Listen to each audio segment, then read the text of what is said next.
Hello there, everyone. Listen, we're sorry for missing last week. Every now and then we get caught up with different things and just don't have the time to do a Wednesday night recap. But anyways, it's just the two of us. Just the two of us. We can make it if we try. Just the two of us. Just the two of us. Pastor Brandon and myself. Pastor Hans is at youth camp, and so we're gonna carry it this week. And last night was really great. Andy Stanley, concerning better decisions, fewer regrets, he talked about the maturity question. In other words, what is the wise thing to do? And we didn't get to the video portion. We're going to watch it this coming Wednesday. And in fact, we're going to do two sessions. What's the wise thing to do? And then we're going to look at the relationship question as well. But concerning the wise thing to do, I threw out a couple passages. They're both in Corinthians, where Paul says, everything is permissible for me, but not everything's profitable. Not everything is constructive. Not everything is of value. And truthfully, our life has a lot of that potential. There are a lot of things that we waste time with and we waste effort in that are just not profitable. And so we have to ask ourselves, should I be doing this? Is this the wisest thing to do? Another way that Andy will phrase it in the video we'll see next Wednesday is, can something be not wrong, but also unwise? And I don't know, what were your takeaways from last night? I mean, there was a lot of discussion, a lot of different angles. Everybody was throwing at all kinds of things. We in the beginning of the year, we did stewardship, and we talked about stewardship of time and how we're real good at wasting time, real good at it. One of the ones that struck me was relationships, and I don't think we really went into it too much. No, but we will with the next video. Yeah. So, but a relationship, like, you can be in one, and it's not that there's anything wrong with it, but really, if you're just trying to kill time and you just don't want to be alone, but there's really no future, then how is it profitable? How is it helping each one? My whole thing is, if you're wasting time with the wrong person, the right person is out there waiting, and you're doing your own thing. You're never gonna get to that point. They're gonna see you and think, well, they're with them. I'm not gonna intrude. And I've seen that. Yeah. Well, one of the things too I realized in my marriage, that my wife and I have been good for each other. Yeah. I mean, not just permissible, but actually. We've been profitable for each other. She's made me a better person, and I've made her a better person. Whereas a lot of relationships in my past as a non-Christian and early days of dating as a Christian, if you're going to talk about relationships, I'll talk about dating. A lot of them, it was just passing time. Yep. It was filler. It was a diversion. It was fun. It was fun. Sometimes a lot of drama.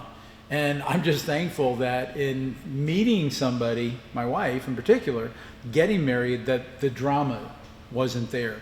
Because boy, that can drain you in marriage. Really.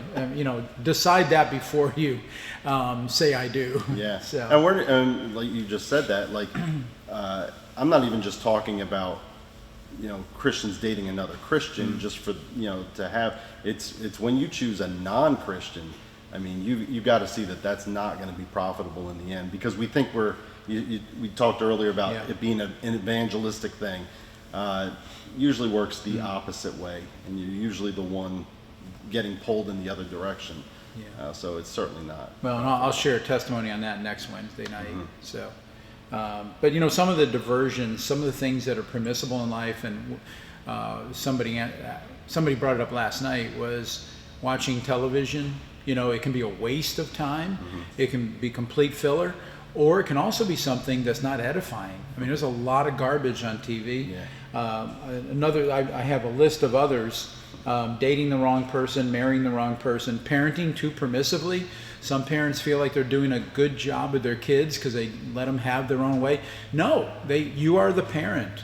Let their friends be friends, but you focus on being a parent and leading and guiding them and helping them to mature.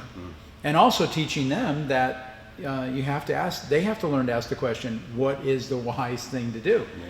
Because, clearly the Bible has plenty of thou shalt and thou shalt nots. But you know, there is some gray area. I brought up the passage out of Romans 14, disputable things, Yes. disputable areas. Yeah. There are some areas in life where the Bible doesn't come out and say, don't do that. Right. But that's where we've got to be careful and really say, what is the wise thing to do? Right.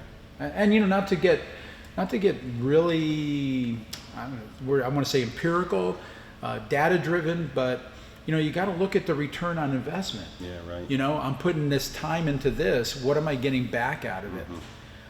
You know, for those of you that may be students, you know, you can blow 3 hours watching a football game on television, or you can put that time into study.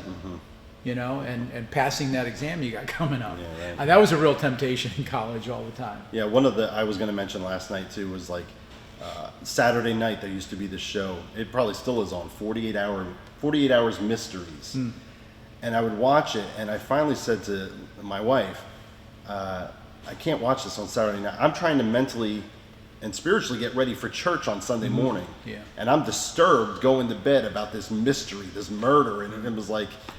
That's not profiting us at all. It was a time killer. It was on. We watched it, and we finally made the decision. It It's just not didn't build you up edifying. and prep No, you. not at all. And you know, I mean, well, that's what TiVo's for. Yeah, Okay? yeah. Get to watch And exactly what you want just when you want. Let it record, and after Sunday, then you can become like all the other heathens out there and just watching TV. No, and that's where a lot of things in life are not bad in themselves. I mean, television, media, social media, movies. I mean, what you do watch, is that really what you want in your mind and in your spirit? You know, you can take this to, I mean, the highest level. What's going to build you up? What's going to build you up? And even, you know, not to get legalistic, but even, you know, well, I'll skip church this Sunday because I'd rather go sailing. I'd rather go boogie boarding. I'd rather go to the shore. I'd rather, you know, and you do it Sunday after Sunday after Sunday. You know, I don't think God's a legalist either. Right. But it's going to take a toll. And so we have to learn to invest in ourselves by doing the right thing and asking ourselves, you know, what's the wise thing to do? So anyways, love to see you again. Wednesday is going to be our last session with Andy Stanley, and then we're getting into a really neat series by Max Lucado. And you'll see a trailer on that one maybe next week. If we do a Wednesday night recap again, you'll see a trailer for that one. I encourage you to come out every Wednesday, 7 to 8:15. God bless and have a good rest of the week. See you Sunday.